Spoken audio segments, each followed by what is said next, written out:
전쟁이라는 이슈에 가려진 사이 초강대국인 미국은 엄청난 강수를 두었습니다. 오늘 미국이 그리고 있는 미래를 알려드리겠습니다.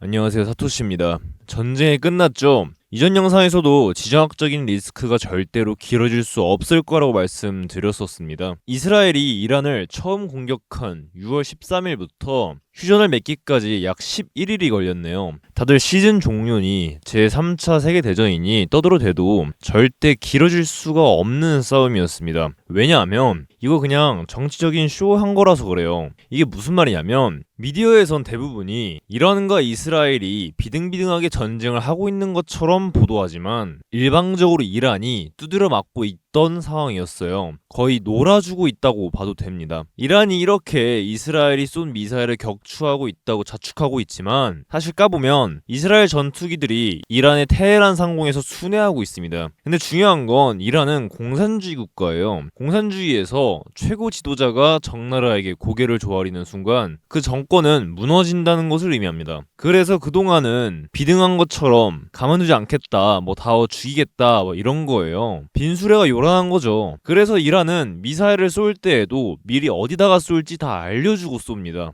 혹여나 미사일을 쐈다가 미국이 맞기라도 하면 본인 나라 전체가 괴멸할 수도 있으니까요. 얘네들도 이걸 알고 있으니까 공격을 다 알려줍니다. 스타크래프트로 따지면 야, 우리 저글링 보낼 테니까 시저 탱크 미리 깔고 대비하고 있어 하는 겁니다. 그리고서는 이렇게 공격에 성공했다고 자축하고 있죠. 트럼프는 이란이 공격을 다 알려줬다며 고마워하고 있고요. 그리고 휴전을 맺으니까 트럼프는 이 전쟁을 끝낸 영웅, 평화주의자라며 칭송받고 있습니다. 여러분들은 3차 세계대전까지 가면 어쩌지 하고 있을 때 얘네들은 어떻게 하면 정치적으로 득을 챙길까 짱구 굴리고 있던 거예요. 그러니까 지금 여러분들이 집중하실 건 이게 아니고 이런 이슈에 가려진 진짜 알맹이 이슈를 챙기셔야 합니다. 그래서 현재 전 세계 각 나라들은 뭘 하고 있냐를 살펴봤더니 현재 전 세계는 환을 풀고 있습니다. 말 그대로 돈을 풀고 있다는 의미이고 미국을 제외한 다른 나라들은 화폐를 찍어내거나 금리를 인하하면서 시장의 부흥을 유발하고 있는데 나스닥이나 최근 한국 주식 그리고 부동산을 보면 엄청 오르고 있잖아요. 그게 다 우리나라가 환을 풀어서 그런 건데 신기한 건 GDP라고 하는 성장률은 또 횡보를 치고 있어요. 말 그대로 알맹이가 크면서 주가가 오르는 게 아니라 거품만 끼고 있다는 얘기입니다. 반면 미국은 어떻죠? 그나마 미국이니까 버틸 수 있는 거겠지만 아직 돈 풀기를 하고 있지 않아요. 왜냐하면 물가 상승을 두려워하는 파월이 금리 인하를 하고 있지 않기 때문인데 이런 경우 어떤 문제가 발생하냐? 어차피 미국도 나가야 될 지출이 있는데 이렇게 금리 인하를 밀어버리면 부채가 쌓입니다. 빚을 내서 국가에 필요한 지출들을 충당해 왔었는데 하지만 이제는 그 규모가 너무나 걷잡을 수 없이 커져버렸어요.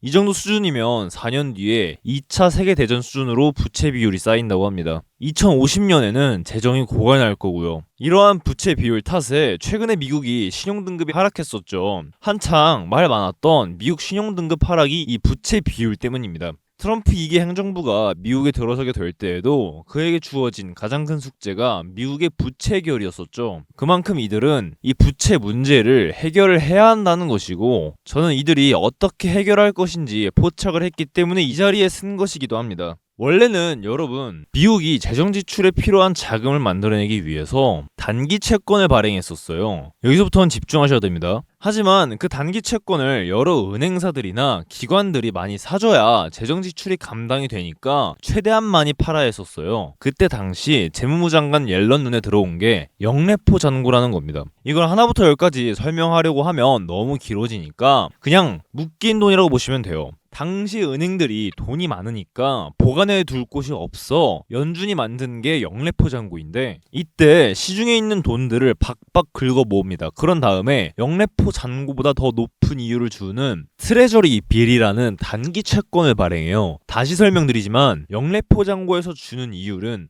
예를 들자면 1%인데 단기 채권을 사면 주는 이율이 1.1%인 겁니다. 그러면 천문학적인 금액을 굴리는 은행들 입장에서는 어차피 짝마가 두는 돈 이율 더 받고 단기 채권 겁나 사는 거예요. 그래서 이렇게 단기 채권 발행 비중은 높이 올라가는데 영래포 잔고는 이렇게 하락을 합니다. 정확히 크로스를 그렸죠. 근데 2020년과 현재 지급준비금 차이를 보면 차이가 거의 없어요. 이 말은 무엇이냐? 트럼프 정권이 들어서기 전에는 미 정부가 영래포 잔고에 있는 돈들을 끌어모아 재정 지출에 사용을 했다라는 겁니다. 근데 지금은 영래포 잔고가 바닥을 기고 있어요. 트럼프 정권 들어서 이들은 영래포 잔고가 아닌 또 다른 방법으로 이런 재정 지출에 필요한 자금을 충당해야 하며 부채를 감당해야 돼요. 그래서 제가 생각하는 게 바로 스테이블 코인입니다. 다시 말해드릴게요. 원래는 영래포 잔고에 있는 돈으로 자금 조달을 했더라면 영래포 잔고에 돈이 떨어진 지금 미국은 스테이블 코인으로 자금을 조달할 거라는 얘기입니다. 제가 왜 이런 생각을 했냐면